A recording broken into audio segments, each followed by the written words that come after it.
Okay, hello everybody. Welcome to the Course Creator Community Podcast. I am super excited because we have an awesome guest on the line this week. He's an absolute rock star in the space of what he does. And I know I say that about everyone, but this person actually has the stats to back it up. He's got some really cool stories and some statistics. So we'll dive into them. But without further ado, let me introduce the one and only Mr. Oscar Garcia. Oscar, how are you? Good, Jono. Thank you so much for having me. It's an honor to be on here, and I'm happy for all the listeners out there to give as much advice as I can, and hopefully some of it sticks. And again, just really happy to be here and get this going. Awesome. Well, Oscar, we like to start this podcast off with a quote or mantra that inspires you or fires you up. Have you got one for us? Absolutely. Yeah, absolutely. I think it all goes back to, Henry Thoreau, who said, most men live lives of quiet desperation. And I think as someone who's left the 9 to 5, as someone who's currently living out of a van and traveling the country, it's about taking risks and, going out and seeing what you're really capable of and how much value you can put out there, and knowing that there is a cookie cutter system in place that you can live your life. And to most people, that's acceptable. But then there are those who are renegades like yourself and myself, and even those that are listening and want to become renegades, where they want to create their own path. And, I know there's a voice in the back of your head that's like, hey, man, you can do it. Go for it. And the reality is like, yeah, you should. And there's plenty of people out there in the world that are willing to help you, like Jono, myself, and plenty of others. And the system is out there, right? The training is out there. It's all there for you. It's just a matter of you taking that step and taking action. Love that. Super inspiring. And for everyone listening, what I recommend doing, actually, I'll give you a bit of a spoiler. One of the reasons why I've got Oscar on here is because he helped a course creator have a really successful month of up to about $70,000. And he helps, and we'll get into what he does in a sec. But the point I'm getting at here, what I recommend doing is jump on Oscar's email list. I'll put the link down in the show notes, but it's pretty easy. It's oscarmgarcia.com, and he will give you tips on what he kind of does there. But let's dive into you, Oscar. If you can explain kind of go both ways, kind of say what it is you do, and then also the successful course creator that you work with. Tell us a little bit about both of those things.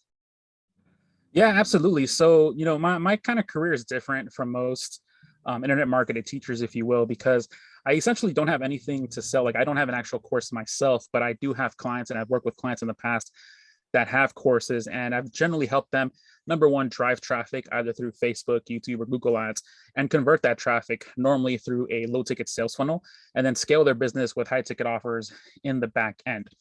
And so I've been doing this for about the past 7 years, and I find myself in a position where, essentially I don't necessarily take on client work unless I choose to, because now I operate 3 businesses that are all independent of each other, where I'm actually implementing marketing. Because at the end of the day, I'm a marketing nerd. I just love psychology. I love the sales and all that kind of stuff. And so I like doing that stuff in my own businesses.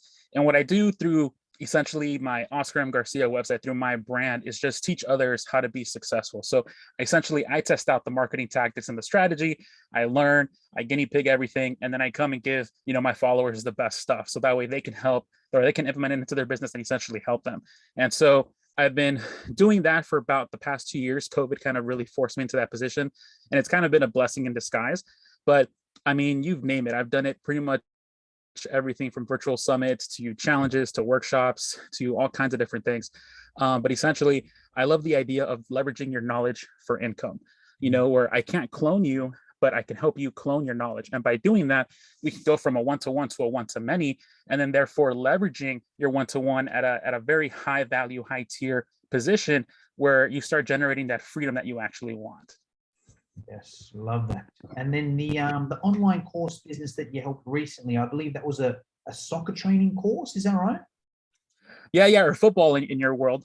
Yeah, I'm not sure what it's called, right? But it's funny. Yeah, he was my first client. I met him when I was at the university studying marketing, and we became great friends because he ran a program called the Corporate Mentor Program, which was meant for first generation college students to get connected with mentors in the local area.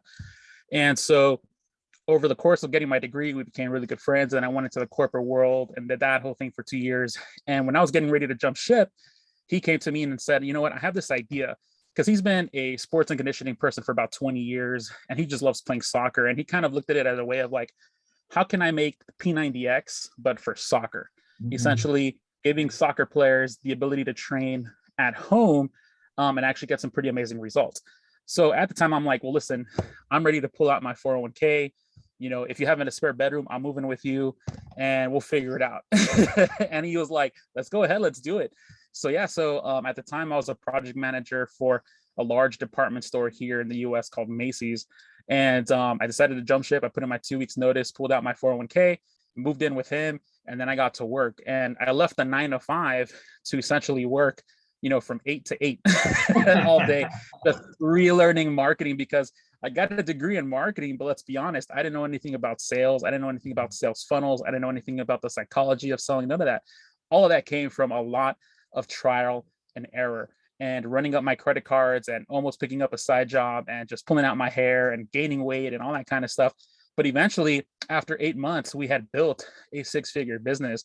And within 2 years, it was making $500,000. And then now it's at the point where we've had essentially one ad, and this is very rare. I don't want people listening to assume that this is like going to happen to everybody, but we had a very rare scenario where we had one ad just run for 2 years straight that constantly produced results. And this was producing, in a good month, upwards of $70,000 to the business from a low ticket sales funnel. Wow. Okay. Let's dive into that a little bit, because you threw out some numbers there, and like I kind of got them, but I'm sure for most people it's going to be kind of going over their heads a little bit here. So when you started, you had a 6-figure kind of income, or the business was making 6 figures from online courses. Is that right? No, it was at zero. We started from scratch. All we had was a logo.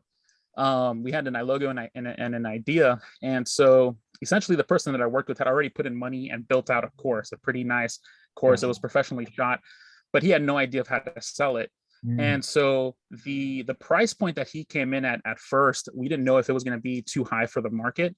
And so of course, we went online and we started like Googling how to make money online. And so we got into this whole realm of funnels. And then obviously you get, bombarded by Russell Brunson and ClickFunnels and all this other kind of training, right?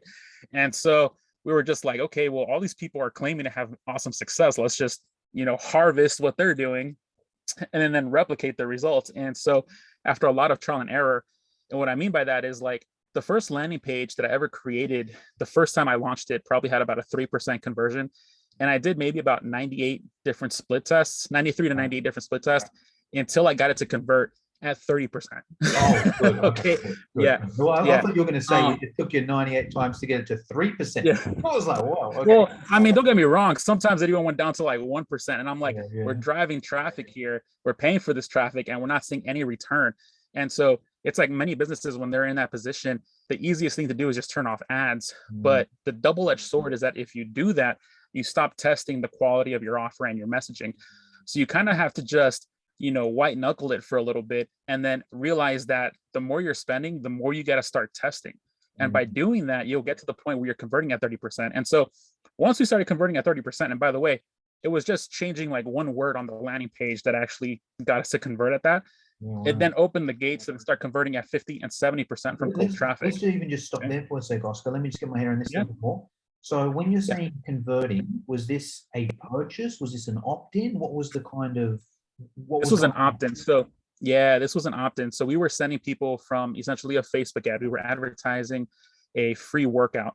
Gotcha. And we were sending them to a landing page to opt in for that workout. And so in the beginning, just looking at YouTube videos and what was happening in the market, a lot of people were using the term footwork drills, and that's, we thought, okay, well, if that's what they're using, let's just use that copy onto the landing page and it should work.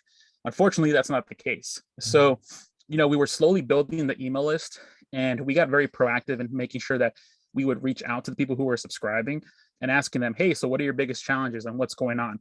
And so by doing that, we realized that a lot of people were just using the term playing with confidence or ball control and confidence. And so we realized that it's not necessarily footwork drills that they're looking for. It's being able to play with confidence on the ball. So all we did was add those words into essentially the landing page, and then the floodgates opened. And so once they started opting in on the landing page, right, it was converting at 30%, then 50%, then 70% from cold traffic. And then after that, We then sent them to a low ticket offer, which was a 30-day program for $27 that was converting at the time at around 25%. Gotcha. Okay, let me get my head around some of this a little bit more as well. Now, even if we go back to those times there, actually, how long ago was this actually? It was about a year ago. It's still, the funnel is still active. Yeah. So right now we're testing different traffic strategies, but about a year ago is when everything is kind of really firing on all cylinders. Awesome. Okay, well, let's run with that. So let's say a year ago, the goal was essentially, all right, cool, let's run a Facebook ad. Let's get people to opt in for this free thing. And then the upsell on the back end of it is $27. Was that the funnel overview kind of thing? Yeah, so there's still a step that was missing, which was the actual upsell. So the whole funnel in its entirety was, here's a Facebook ad that goes to a landing page for a free workout. Once they opted in, they got a 30-day at-home training program for $27. And then if they bought that, we then sold a 147 training program that was kind of like a 90-day that combined soccer training on the ball with actual fitness. Gotcha. Okay. So it was just a 3-step funnel from landing page sale to upsell. We didn't have an order bump or anything like that. And that's pretty much the funnel we're still running today. And that was the funnel. It's been modified a little bit. We've added an order bump and some downsells as well. But at that time, we were just running that 3-step funnel. Gotcha. And was it all like on the front end? Was it right? I opt into this free thing. Great, I get the free thing. Cool, here's the $27 thing. I buy that. Straight away, I see a page 147. I buy that. Or was there email follow-ups as well? How did that side of things work? Yeah, no. So most of it was just front of funnel. We didn't actually really have a back end at all because, you know, what they teach in the marketing space is that you got to have a high end ticket for back end kind of stuff, right? And so for us, it seemed easier to create different products because we solely focused on one facet, one problem at the time, and we knew that okay, if you're a soccer player, you got to figure out how to shoot the ball, how to be a goalie, maybe how to take defenders one-on-one and things like that. So what we ended up doing was we added a survey into our email automation. And that survey was pretty much using Ryan Levesque's Ask method. And so it's a great book. I highly recommend. You can skip the first half. The second half is where all the meat is. But we implemented that survey and we just pretty much ask you like, hey, when it comes to playing with more confidence, what's your biggest challenge at the moment? And we got people giving us a whole list. Like I think to this day, we have about 15,000 responses and it's just continuing to get that, right? So even though we have a list of around 100,000 people, not everyone opens up that survey, but the people that do, they're the ones that are giving us all the gold. So we just look at that survey and we're like, okay, well, we need to create a new program to increase sales. Let's just pull from the survey. And we did that. So then we got into the rhythm of doing like product launches. And then once we did a product launch, we would then add that to an email automation on the back end that was all automatized, right? So the welcome sequence was just simple. Hey, here's your workout. Then we had maybe 3 emails of value. And then we would send out an email with multiple links like, hey, what's something you want to improve on next? Is it your 1v1? Is it, I don't know, your goalie? Is it et cetera, et cetera? And then depending on what they clicked on that link, would then enter them into a different email sequence. Gotcha. Smart. Yeah. Okay. I'm impressed. I'm opting into your email list as soon as we get off the I appreciate that. That all makes sense. So question here, Oscar. I love that. That sounds so cool. Now, it does sound different to what a lot of the kind of gurus are saying, right? Now, question on this, on that. So it looks like, answer this how you can, but in a nutshell, I'm curious about like, for every dollar you're kind of putting in Facebook ads, if you're selling a $27 or $147 thing, do you know those stats? If you put for every $1 in, you get X amount back? Yeah. So when we were running it like, before iOS 14, before that, essentially we were putting in about $1 and getting anywhere from about $5 to $9 back. It was a pretty significant ROI. Yeah, it was pretty great. So we were able to scale fairly rapidly. I remember the first time I ever met with, someone who was big in the space. They told us that our biggest problem was that we're not spending enough. And, I was shocked because like when you're first running ads, you don't know if you're actually doing good. You're just kind of like, well, I'm putting money, I'm making money, but like, I don't know, can I start scaling? What happens, right? And so they were like, yeah, your biggest problem is that you're just not spending enough. So once we started spending more, we started making more and like, oh, wow, okay.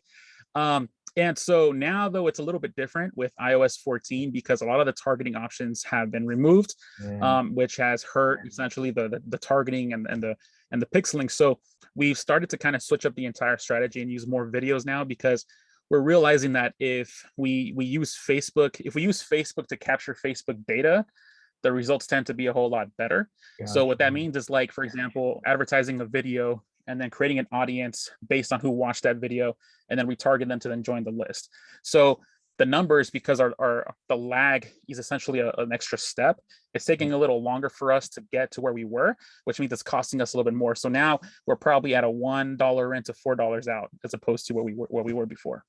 Gotcha. Still great though. Yeah. Like, I mean, I've done a lot of work in the Facebook ad space. I would love that. And that's all passive, right? That's not a phone call. That's not a consult. That's like you put $10,000 on Facebook ads this month, you're going to make $40,000 back ideally, kind of thing, with passively, right? Yeah, essentially. Yeah, we don't have any calls. We don't do any sales, any in-person sales like that. It's literally all automated. So we try to remove ourselves as much as possible. Yeah. Okay. Wow. All right. No, there's nothing. Question on that. How much? We've actually. Yeah, you go. Sorry, Jono. Go ahead. No, you go.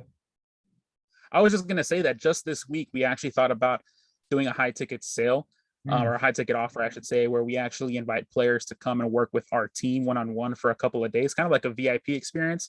And so we've never done it before in the 7 years we've been doing this.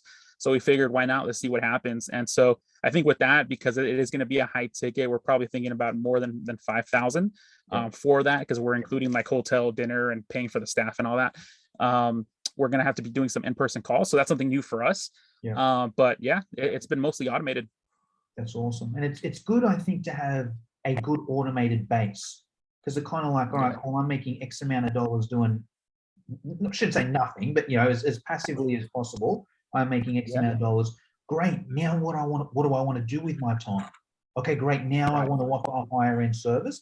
Hey, I'm going to charge what I'm worth, because I don't really need that money. I've got this money coming in that's keeping me comfortable. So if I want to take that next step, I can charge what I do. I don't need to worry about, getting X amount of clients in. So I think that's great. Question, I don't know if you know these stats, Oscar. So do you know your cost per lead at the moment? Our cost per lead at the moment is $2.50. Right now, we don't really track our cost per click. Our average order value is around $74, $75, depends on the day, but it's generally in the 70s. And then so our cost per purchase is around, I think I checked the numbers this morning, it was at $25. So not necessarily 4x return, but still, I would say we're happy with that. Yeah. And it's like, for the people listening, it's kind of like, it's funny. Like, I was speaking to someone, like a face-to-face gym owner, and they were like, I only want to run Facebook ads if I can get a 4 times ROI. And I'm kind of like, what, you wouldn't run with it? You wouldn't run with a 2 times ROI? Like, why not? Like, it's one of those things where it's just your mentality and how you approach ads. Like, the whole thing is that, when you're running ads, it's an investment. And so it's like, look, you don't have to run ads. You can do things organically, but just realize that you are paying with your time. And the thing is that the beauty of ads is that you test your offer faster. And by being able to test your offer faster, you can learn and adapt faster. You can change your messaging, you can change your offer, you can change your positioning a whole lot quicker to get to the end result faster. Right. And the thing is that at the end of the day, what I'm really looking for is that if I can put in $1, I can get $1 out. And the great thing about having a sales funnel, and like there's a big debate between low ticket and high ticket funnels, right? Like, most people that want to do high ticket will do a webinar.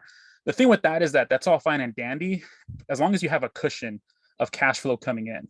Because the thing is that, like, a webinar takes a lot of resources to put together, whereas a low ticket offer, you can quickly change things faster, right? So for me, I'm all about the low ticket offer. And you can systematically look at your low ticket offer and figure out what your conversion rates are for each point in your funnel, whether it's your landing page, your checkout page, your sales page, or whatever. And you can work the numbers backwards to effectively know what your cost per click, what your cost per lead, what your average order value is, to ensure profitability. You know what I'm saying? And so I think a lot of people that are just afraid of running ads just don't know their numbers. Okay, so there's a couple of things I want to dive on there, because it's really good points on there. let's go back. So, Yeah. and I was trying to do that in my head. I'm like, I want to see Oscar's number here. So let's say if we put that in perspective, it looks like you're getting leads for about $2.50. Do you know how many of those leads purchased that first $27? Let's see. So I get 25% from the sales. Oh, I'm sorry. So I'm trying to. Yeah, so no, you do the math and see if you can. Yeah, so I don't have the numbers in front of me, but the way it works is I know I'm getting on a good day about 40% conversion from the landing page to the sales page. On the sales page, I'm getting about a 25% conversion from sales page to checkout page. Gotcha. That doesn't mean that they've purchased. That just means that they clicked the button, they went to the checkout page. Okay. Right. On the checkout page, I'm getting anywhere from a 40 to a 60% conversion rate.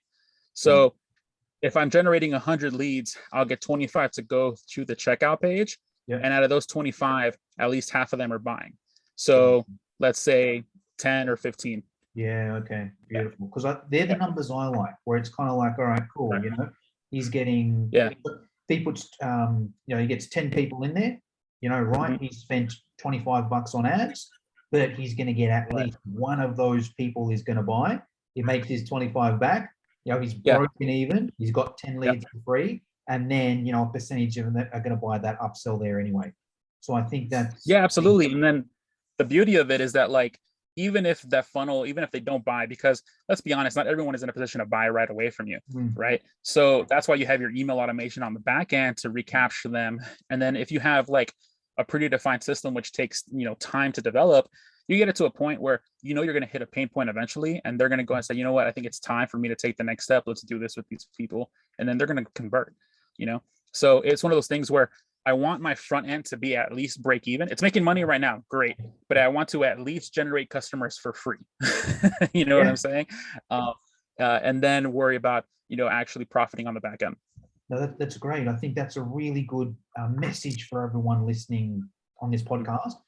Facebook ads isn't always like great. Oscar's making a 4 times ROI at the moment. That's great. But if you can get leads for free doing nothing, that's great. Because then you build your back end, and then an email is pretty simple, even if it's not automated. Even if you are manually sending out an email every week or a couple of emails every week, that's still pretty leveraged, right? So I think that's a great way to look at it here. You know, it's an interesting discussion here in terms of Facebook ads, right? Because Oscar, I think you're bang on, Oscar, when you kind of said, hey, you know, you can do it organically, but it's going to take forever. You know, you can jump on Facebook and post in Facebook groups and add friends on Facebook and, you know, connect with people on LinkedIn. It is going to take a lot longer. It's obviously quicker if you do it on Facebook ads. Now, answer this question how you like, because it could be a tricky one. Let's say if someone's just kind of starting off in the online course space, would you my take is I feel you need to get to like a certain level organically first, right? You don't just start from absolutely zero, and I guess you could start from zero and throw in Facebook ads on, but then you're going to blow through money pretty quick learning. Well, I'd just love to hear your take on that. Would you recommend, let's say someone's listening, I'll give you a hypothetical, right? Someone's listening to this, they've put together, let's call it rugby. They've put together a rugby program, right? We've thought about it. There we go, right? So you know, they've put together a rugby program. They haven't had kind of anyone go through the course. They haven't tested any pain points. Would you go straight to Facebook ads, or would you do a little bit organically first? What's your take on that? I would actually do, and this is the exact same strategy. And we didn't go into it when I first started talking, but I'll share the exact same strategy that we did. It's a 50-50 split. So most people, when they approach like organic, right, they think about, okay, let me open up like an Instagram, a TikTok, and let me start producing loads of content. But then they quickly realize that no matter how much they post, they don't gain followers, right? So what's interesting is that, like, to me, the only true way to grow organically through social media is to engage. And that's a very slow way of doing it. It's a great way of doing it, but it's very slow. So I'm always going to recommend that if you have a product that can solve someone's problem, you should put money behind it and advertise. However, that doesn't mean that it's solely about having a funnel and just sending people to a funnel. Now, don't get me wrong, you should definitely have a funnel in place before you run ads. But something that really helped us in the soccer space was that we created a blog post said what your soccer coach won't tell you. Oh, Okay. so good. And this blog post, So good. yeah, You can almost substitute that with so many different things, right? What your music teacher exactly, wouldn't tell you, what your exactly. Brazilian jiu-jitsu teacher wouldn't tell you. Right, right. So, and like it just came about from like, essentially, my business partner at the time, he was just frustrated with at least the soccer system in the US. It isn't set up how it is maybe in Europe or South America. It's just a very it's a play to pay system, pay to play, sorry, system. And there's just a lot of stuff that goes with it, right? So we're like, you know what, let's kind of jab the soccer community a little bit. And this is why, having such a passionate market is great because, you can kind of, it is a little bit clickbaity. However, the angle that we approached was with your soccer coach is not going to tell you that they need you to do the work outside of practice, right? They're there to help you, but they can only help you so much. It's up to you to own your development, and here's how to do that with our free workout kind of thing, right? So that was the structure of the blog post. So what we did was that we wrote the blog, but then we used the blog as an advertisement. We promoted it on Facebook, and that generated a ton of clicks, a ton of comments, a ton of engagement. People were sharing the article. I mean, it was nuts. I think it could have been considered viral, and that grew our list exponentially. Yeah. And then once we had that blog post going, it was very easy to build credibility with so many other factors. And without a doubt, that definitely helped out our paid traffic because since that article was being advertised to the same interests and audiences that we were advertising our straight to funnel ad, people were seeing it and they were like, okay, you know what? I read the article, I opted in, let me see this ad, let me click on it. And so the two kind of go hand in hand. So regardless whether you go organic or paid, my belief is that at the very core, you need to have your sales funnel in place and then figure out effective ways of bringing people into your funnel. So that doesn't mean having a year-long calendar with a ton of content where you're going to overwork and overkill yourself. It means finding one piece of content that's really going to resonate with your market in a kind of curious way, and then using that, leveraging that to build the knowledge, to build the trust, to build the, what did it say, no like and trust factor, to build that, but at the same time making it easy for your other paid ad to kind of penetrate and get greater reach. Gotcha. And I'll share a takeaway I got from that, Oscar, which is essentially, and you hit on it earlier as well, you're paying either way. With ads, you're paying with money. With organic, you're paying with time. Right now, obviously, there's extremes of that. If you've got absolutely no money, okay, well, you got to spend your time. Just know you spend your time. On the other end, you got no time, but you got money. Okay, well, it's an easy option there.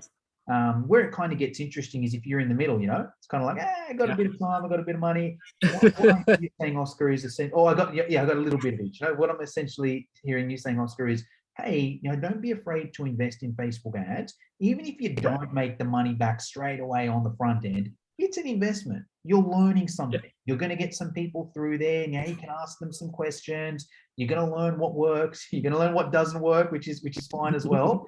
And if you do that on ads, it'll just be done a lot quicker than if you did it organically. Like imagine that strategy there organically. Okay, great. I've got a blog. Now I'm going to post it every single week on my Facebook thing. It's going to hit the same people. It's going to get boring, but ads is definitely there. So any insights on that? Is that how you look at it?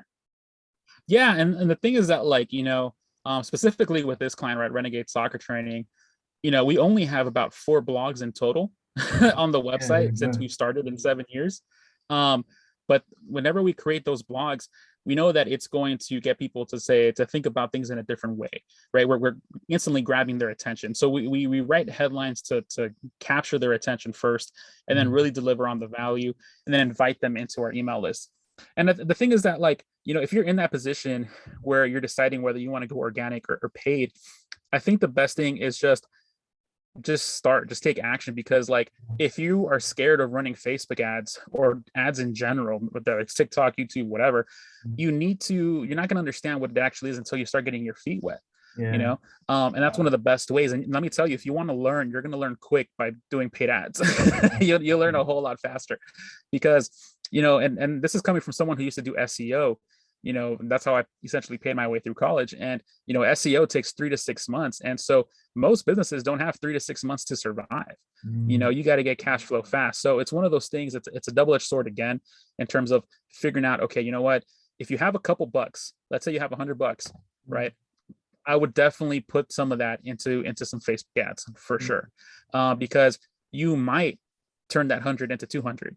And then from there, you start to scale. Like, when we made $500,000 in our second year, we spent about $220,000 in ads, but we didn't have $220,000 at the beginning. We only had about like 100. And then as we started to scale, we kept just reinvesting that money back into the campaign. And then over the course of a year, that's when the margin started to kick in. And then, that's the end of the story. But it's one of those things where you just have to get started, and it's a butterfly effect. The one small little ripple, 3-4 months down the road is going to create a big ripple where you're reaping all the benefits. Yeah. Well, there's a few good things like that. Have you heard the vending machine example, Oscar? No, I haven't. What's that? This is how I got into Facebook ads. Someone explained it as like a vending machine, and they were like, they asked the question, what's a lot of money to spend on Facebook ads, and that different answers. But then the presenter was like, all right, let me ask you a question. If you put a $1 coin, in Australia, we have $1 coins. I think you have notes in the US, but in Australia, you have $1 coins, right?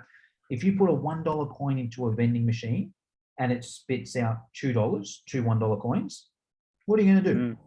It'd probably be a smart idea to, keep one of those $1 coins and put that other $1 in back, and then you get, put $1, put it in back, and let's say you did that 100 times, right? Did you spend $100 on Facebook ads, or did you just spend that $1 100 times? And I was like, that's a good point, if you could just get that. And I love that. I'm gonna have to steal that. It's a good one, right? It's a good one. And it's kind of like, because that example like there. Did you spend $200,000, or did you spend the same $100? 200 exactly. times.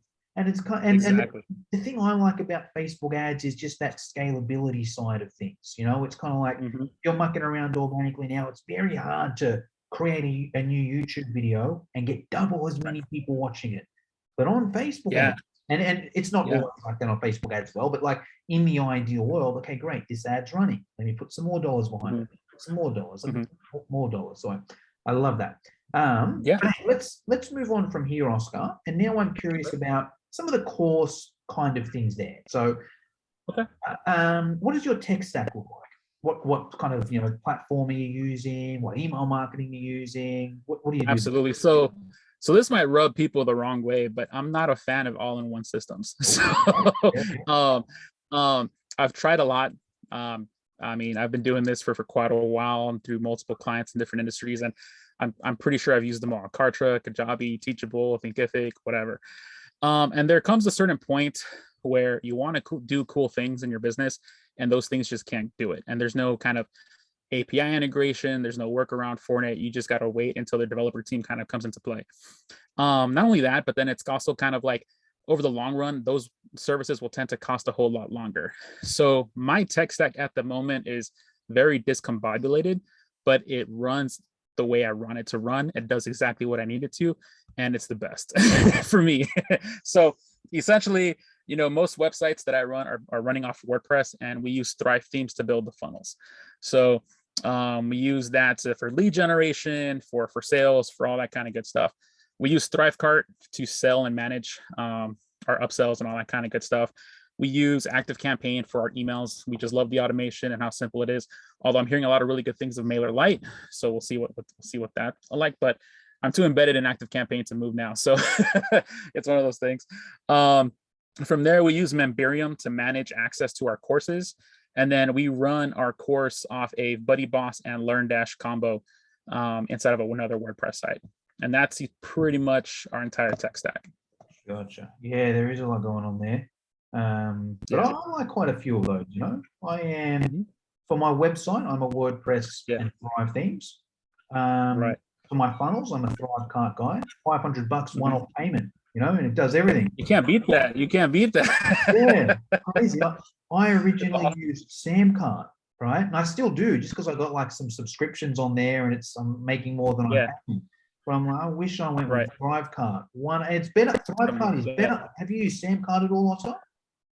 Yeah. So when we first started, we were using PayPal, and then we realized that oh, that's terrible because our conversion rate on the checkout was super low. So then this is when Samcart was first coming out. So we hopped on the bandwagon, got onto Samcart, and it was great. But there's just little things where you can't there. To me, and this I'm going to go into a rant, but it doesn't make sense that your customers can't log into a portal and update their credit card information. Yeah. Like, hello, if I'm running a membership business and people got to update their information, like at the time they didn't have that feature. So we're like, what can we do here? And then the reporting is a little buggy. And I mean, it's a nice layout. It's a nice dashboard compared to some other ones that I've used. But yeah, I know I love ThriveCard. It's super simple. It's the one-time payment. They keep updating it. It works every single time. And the affiliate program options there are pretty awesome. My affiliates tend to love it. So it's great. Yeah. Active campaign. I'm an active campaign guy. I love it myself. There you go. I originally used MailChimp, the free version, and I just couldn't do anything with it. And I'm like, man, to do anything, with MailChimp, yeah, it takes forever. Oh man, you got to upgrade to their paid one to do anything decent. But then their paid one isn't as good as Active Campaign's paid one. So I'm kind of like, I'm just going to go with Active Campaign. But like, absolutely. I've heard good things about MailerLite, and I believe they're free up to 1,000 emails. Yeah. So they're free up to they're free up to 1,000 emails. They have email automations on there. You can do a landing page. So if someone's just starting out, I would probably consider using MailerLite. I haven't used it personally, but I just keep hearing great things about it from others, where it's like, okay, it's probably a serious contender now. So yeah. 100%. So I mean, this is where we differ. I am an all-in-one kind of guy.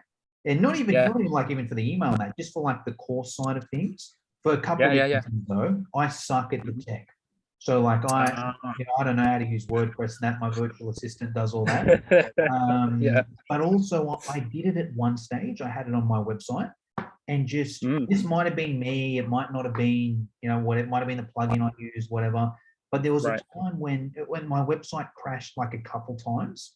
And I'm kind of like, I was kind of like, oh, this is a bit risky for me, because it's kind of like, if my website crashes, now people can't buy, but also they can't log into the courses. So I'm getting hit from both ways, right?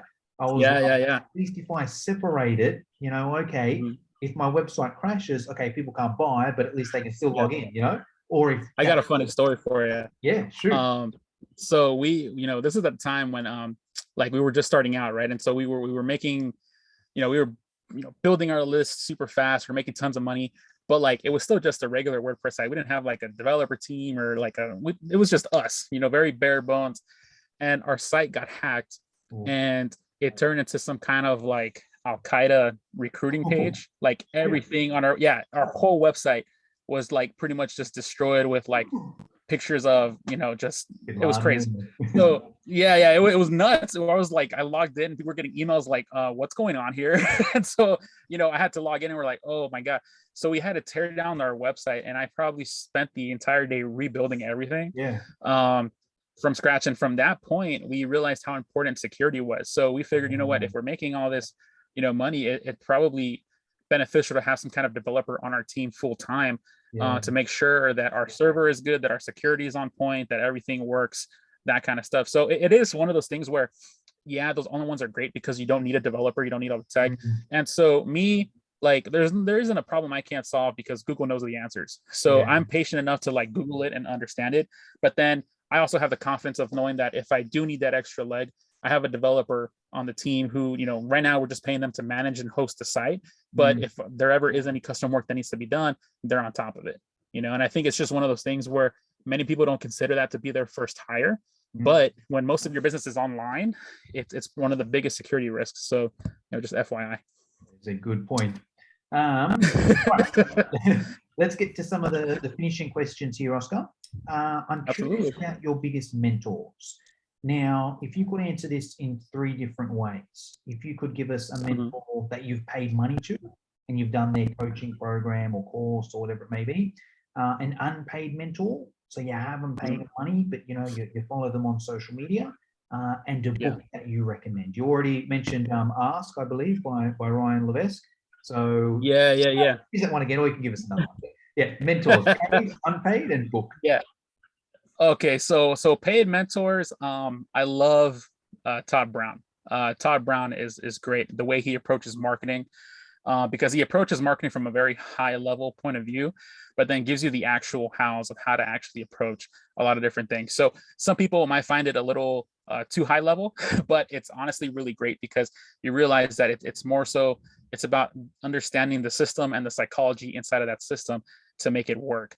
And to me, I find that fascinating. So I think Todd Brown and his entire E5 method is pretty on point. It's something that, I would definitely jump on his email list. I would definitely follow him on social media.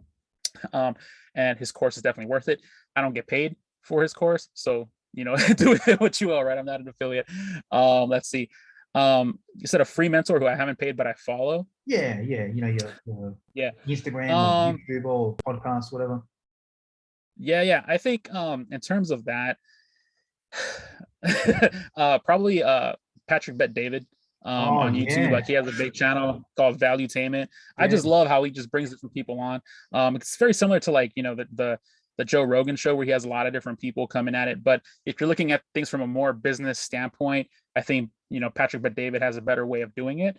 Because the way he'll look at what's going on with the world and then figure out how it applies to business. And I like that because I like following the numbers and things like that. So to me, it's always fun. I'll tell you a quick thing there, right? So you're the first to ask this question to everyone, right? Now, I've had 200 episodes on this show or something, right? You're the first person that's ever mentioned him, right?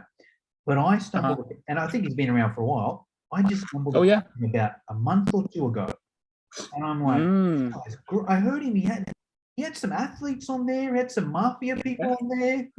He spoke to Kobe. He spoke to Kobe Bryant, and I'm like, that's all I need. That's all I need. So, and actually, no. To be fair, I'd seen some of those over the past year. I'd seen this guy with some athletes, and I'd seen him with some mafia people. And I'm like, who is this guy and he looks interesting. You look at him, I'm like, is this guy American? Is he Mexican? Is he Arabic? No. I mean, his story is amazing. And it's something that like hits close to home because like, my family came to the United States, right? They're Mexican and Guatemalan. His family came from Iran and they escaped, I believe it was a war going on in Iran back then. And his family escaped and he served in the US military. And he pretty much, picked himself up from by the bootstraps and built, I believe, one of the largest insurance companies in I believe Texas or Florida, one of those. I'm totally butchering his story, but the point is that he's an underdog person who made it happen, and it's just very knowledgeable. And so it's just it's inspiring. Number one, it's also motivating, but it's just great to see him kind of continue to work. And like he last year he made a big deal because he's like, I'll give Trump and Obama $2 million each to come on and talk. You know what I'm saying? So it's like he's doing really big things to kind of just get people to have a conversation about business and politics and issues and things like that. So it's just interesting to me to follow him and just, I don't agree with everything he says, but there's a lot of the things that he does where I'm like, this guy has a lot of respect for me, 100%. Yeah, love him. And so I just subscribed like a month ago, and then even the name of the channel, I'm like, that's a good name. Valuetainment. That's a good name. I'm like, that's a good name. Yeah. I didn't know what his name was though. For about a month after that. Oh yeah. This Arabic looking guy, Valuetainment. He's cool. I didn't know his name. And then like a couple of days ago, I'm like, oh, that's his, and it's a hard name. And then I was right. Yeah. Patrick Bet David, Valuetainment, man. I definitely recommend that. And as far as books, I think one of the best books anyone ever should be able to read, especially if you just need some like motivation to I started this podcast by saying like most men live lives of quiet desperation, right? And the book that I'm gonna recommend is called Endurance by Alfred Lansing, and it talks about the Shackleton expedition to Antarctica back in like the early 1800s, and it's an amazing story of an entire ship whose sole purpose was to try to cross Antarctica, got stuck in an ice slab for about 2 years at sea because they couldn't get off. They survived literally by getting to an abandoned island off the coast of Antarctica, almost freezing. They took a life raft that had no business being out at open sea. They crossed a mountain range that had never been crossed, and I'm not going to ruin it, but it's an amazing story of perseverance and endurance. And it's one of the books that when I'm reading it, it actually brought me to tears, and I was like rooting for them while I'm reading this book. And the book is written so well. It's written in a documentary format because the author actually went to these individuals and got the real life stories and then put it all together. And like just thinking about it just gives me chills, man. It's one book I 100% recommend. Okay. I haven't read it, so I'm going to get it on my Amazon shopping list right now. What was the name of it, Yeah. Oscar? It's called Endurance by I believe Alfred Lansing. So the entire name of the book is like Endurance, the Gotcha. Shackleton Journey, or the story of the Shackleton, or something like that. The Shackleton's Um, Incredible Voyage. It is. yeah, yeah, Endurance by Alfred Lansing, and I'm telling you, man, it's well worth the read, 100%. Awesome. Added to my shopping list. Awesome. Well, Oscar, that's pretty much all I wanted to get through today. Is there anything I should have asked you but didn't, or anything you want to finish us off with? Oh, there's plenty, man. But I think we'd be on here for like another 8 hours. So I love talking about marketing. I love teaching. Um, no, I think we talked about a lot. I think hopefully there's a gold nugget in here for the listeners. But I think it's one of those situations where wherever you are in your business, if you're a course creator or thinking about starting a course, definitely follow John on everything he says because he's on point. But take action, man. Take action because there's people out there that need your solution. And it's just a matter of you figuring out your systems, figuring out your angle, figuring out your message, the medium, and all that kind of good stuff. And then, don't fall for the shiny objects. Like the stuff that works is old school, tested fundamentals. Understand your market, what's the problem, figure out a way to create a solution, monetize it, and then just tell them about it.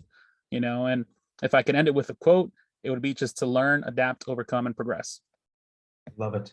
Awesome. All right, Oscar. Well, thank you very much for your time. Everyone listening, jump on Oscar's email list. Link is in the show notes.